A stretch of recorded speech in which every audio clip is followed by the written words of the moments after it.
Religious leaders have gathered here today to call on their governing officials to defend principles of importance to them. The principles of traditional marriage, parental rights, religious liberty, and the humanity of the unborn. Principles, not politics. Politics change, principles do not. They are permanent, like a pillar. Although we do not claim unity of faith or practice, often differing in eternally significant doctrinal positions. Most of us do, however, share the belief that God created the family and life itself, and that both are precious to Him. We have to stand together as fellow citizens in spite of our many differences. If you and I were standing next to one another and saw someone drowning in the South Platte River that winds through Denver, we wouldn't refuse to work together to save a drowning person because we didn't share the same religious beliefs or ethnicity. Well, folks, our state and nation is currently in the act of drowning. Let's remember that America's founding principles were fundamentally a recognition that morality exists. In other words, right and wrong exist, and that our public policy should reflect a national identity that is moral and right. The father of our country, George Washington, who said, "Of all the dispositions and habits which lead to political prosperity, religion and morality are indispensable supports." He goes on to say, "In vain would that man claim the tribute of patriotism who should labor to subvert these great pillars of human happiness." Indeed, I appreciate calling it the four pillars, because it is those indispensable supports that are so necessary for not just ourselves, but for our families and for future generations. We will not back down for the evil that keeps trying to come our way. My most important role here isn't as a state legislator, is as a mother. That has been my largest role and my most important, and the one that I am the most proud of. The final recipient of this year's Friend of Motherhood Award calls Lone Tree, Colorado home and represents House District 44. Colorado State Representative Kim Ransom.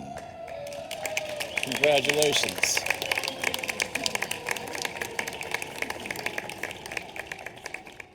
I won't forget the first time I saw my girls, and it wasn't in the delivery room. It wasn't in the nursery. It was when we went to the doctors when my wife was pregnant, and I got to see that ultrasound. Those little bodies, little fingers, little toes. Toes that would soon be covered with little booties, and fingers that would soon clasp mine. Now, seeing my children for the first time stirred emotion deep within me and my wife. That child was hope. That child was possibility. That child was our legacy. All of that is lost with an abortion. But all humans know instinctively, as if it is written on our hearts, that human life in all stages needs protection, care, and love. If we worked harder at being virtuous, we will change our culture of death into a culture of life by our example and our sacrifice. Do your small part to defend unborn life and push back on the culture of death. My friends, truth is on our side here. The unborn baby we see on an ultrasound is not a collection of cells. It's not just tissue. It is a human being. My friends, to say we are pro-life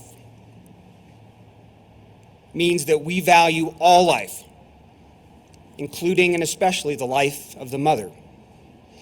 Now, we have to be prepared to walk a mile in her shoes, to understand these mothers, and to offer them understanding, to offer them compassion, and to offer them a better way forward. There are so many ways you can help save the unborn. Obviously, picketing, there are people that are trained in sidewalk counseling. We offered girls going into the clinic for abortion, medical and financial help. Many of them took advantage of that, and I myself hosted at least a couple of baby showers for girls that had changed their mind. Once these babies were born, we supplied, during the pregnancy, we supplied maternity clothes, baby clothes, car seats, playpens, you name it, and money. And we wanted to help these girls as they went through the pregnancy and as then they were trying to raise these children or choose adoption. We measure the end of life. When somebody is in the hospital or in an accident, the paramedics are there with their stethoscopes to listen to the heartbeat. In a hospital, if there's an operation that doesn't work, or if somebody is dying or just on their deathbed, they hook them up and they look for measurable brain waves. But if that's how we measure the end of life, why can't we measure the beginning of life? But when we measure those, why can't we recognize it? And by the way, a blob of tissue does not have a heartbeat. Pregnancy matter will not have measurable brain waves. All right? We get that. Mothers are being lied to. That's the sad part. I sometimes joke about the bruises that I've had after some of the bills I've run. But that doesn't mean I'm going to stop. I will never give up because people are dying out there. Babies are dying. We have a challenge in front of us, and that's to stand up to this idea that government knows more than parents about how to raise our children.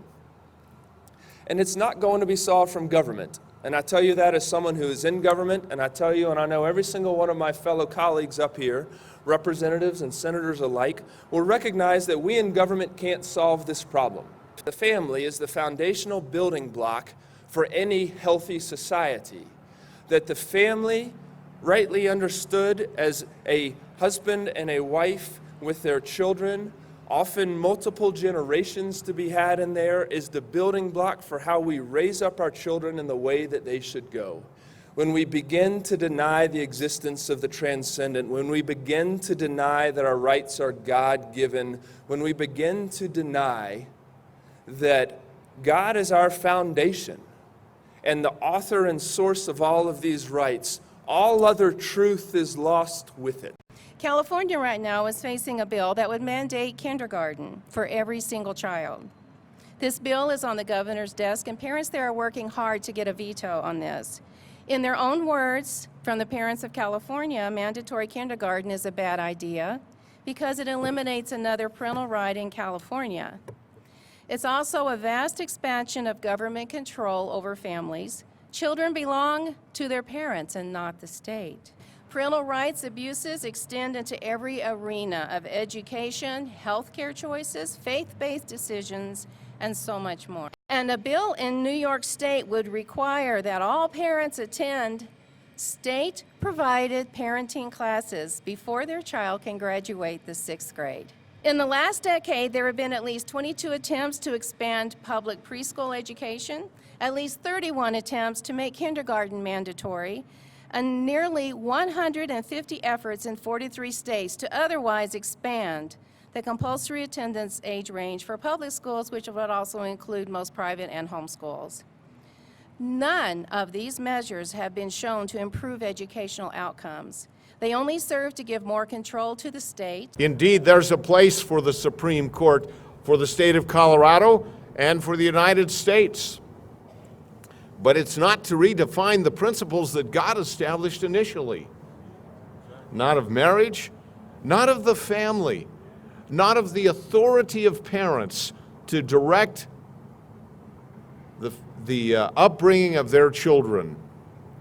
And it's for that reason that I find it a real privilege to stand here today and defend those values again and stand with all of you.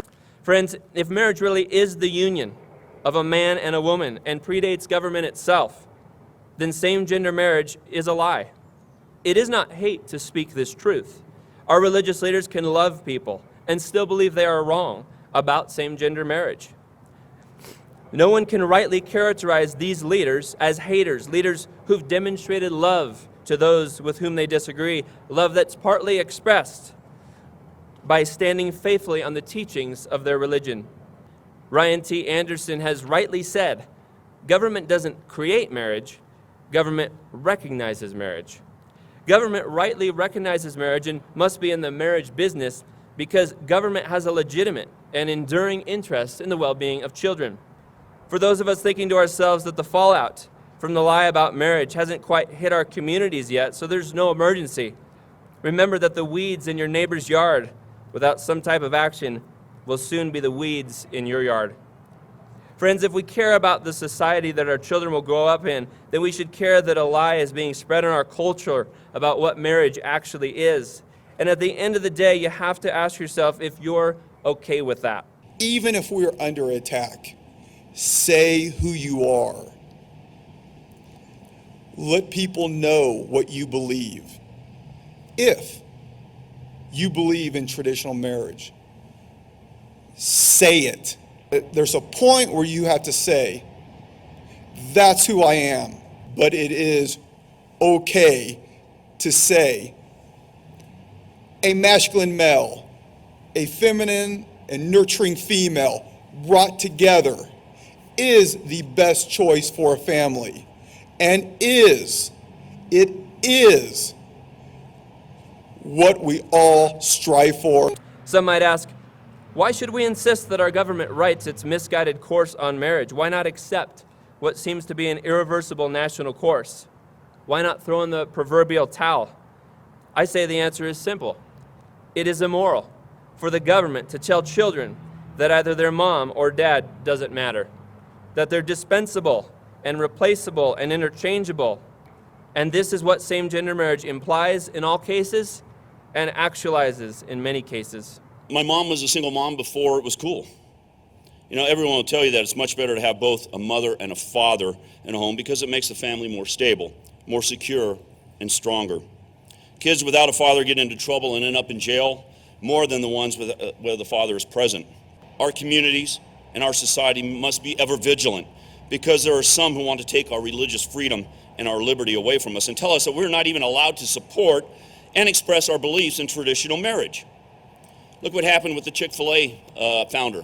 When he came out and said, I believe in traditional marriage, he was chastised, criticized, and demonized by those who disagreed with him. They tried to boycott the business, but because people took a stand, it failed.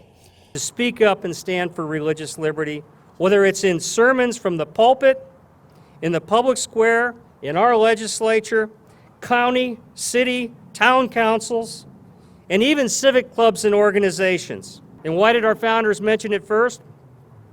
James Madison gives us a clue when he said, the religion then of every man must be left to the conviction and conscience of every man. And it is the right of every man to exercise it as they may dictate. An annual report from the First Liberty Institute, they cataloged over 600 instances where religious liberty was threatened or suppressed. By 2015, they identified 1,285 different attacks on religion in the United States. Those attacks doubled in less than 3 years. I just appreciate what Aaron's doing for the organization and for Colorado. It's wonderful to see all the ministers and the fathers and the pastors all here. When we look through history, when we look through scriptures, we see that God's reward and God's blessing are not always on those who accomplish the greatest things. It were those who refused to stand down, who refused to be quiet, who refused to stop both kneeling in prayer as well as standing up and speaking out for these rights. So as we look and we see parental rights under attack, it is not good enough for us to turn inward. Friends, I encourage you, turn outward in love, turn outward as the bishop has done and shown up and give us just some great testimony and committee. Come and be a part of the community. I would like to thank the religious leadership for their support and all of those notes of appreciation. I don't know, there's a lot of legislators here today, and we get these notes of appreciation that are very detailed and sincere, and if you don't reply that you got it, Aaron hunts you down. In the Constitution of the United States of America, some people want to say that it's godless. That's not true at all. The Constitution and the Declaration of Independence go hand in hand. God is mentioned 4 times in the Declaration of Independence, and we need to remember that.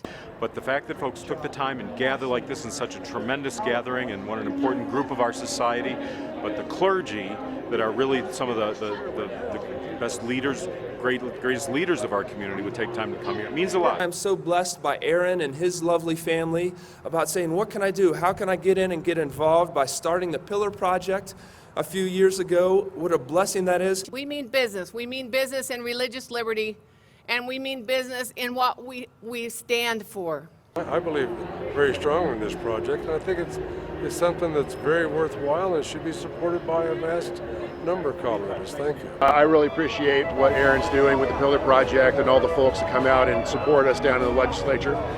So I really wanted to be here to thank them and to be a part and just encourage them to continue to be involved, as it does mean a lot when people come down. And I want to thank everybody here. I know Senator Lundberg mentioned the pastors that are here. Those of you that sent notes of appreciation through Aaron, I want to thank you for those. When Aaron would send me a text that, a certain pastor has sent a note of appreciation, I would eagerly run to my email and look at those. We really do get beat up in this building behind us. Just like parenting takes time, changing a culture takes time.